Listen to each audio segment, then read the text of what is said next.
Sisters and brothers, I want to say this is like Groundhog Day. I was here back in 2001. I was here in 2008 as the president of CUPE Ontario, and I'm proud to be here today as the president of the Ontario Federation of Labour. The issues in 2001, 2008 and 2015 are pretty similar.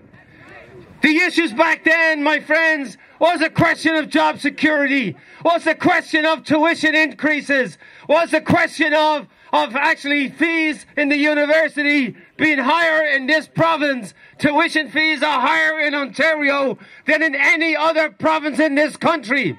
And we've got the largest class sizes of any country, any province in this country. That's an absolute shame.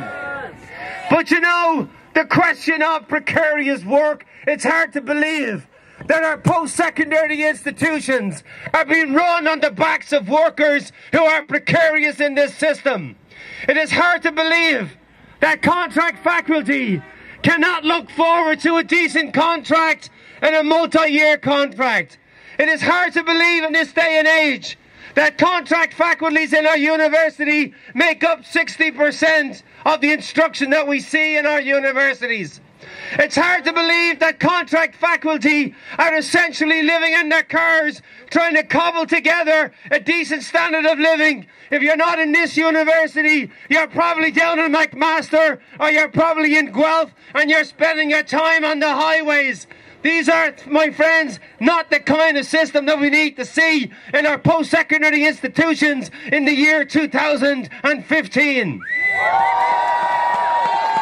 But I'm so glad to see that this union once again is standing up and taking on the whole question of austerity. And you're saying to Kathleen Wynne and to the Liberals, it's about time that we start to fund our post-secondary institutions the way they should be.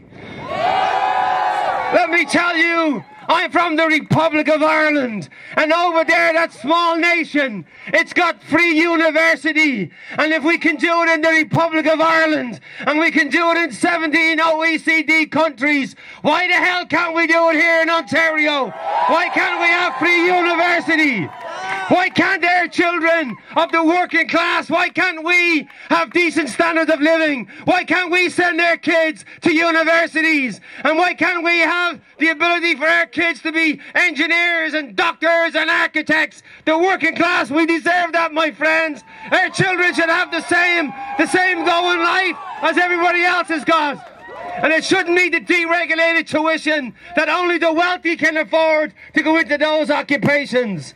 So this fight, my friend, is way broader than just what the current contract faculty staff are fighting for in terms of job security. We're speaking for the way of the future, for the jobs of the future, for the generations of the future, for those kids who've yet to go to university. That's who we're fighting for here today.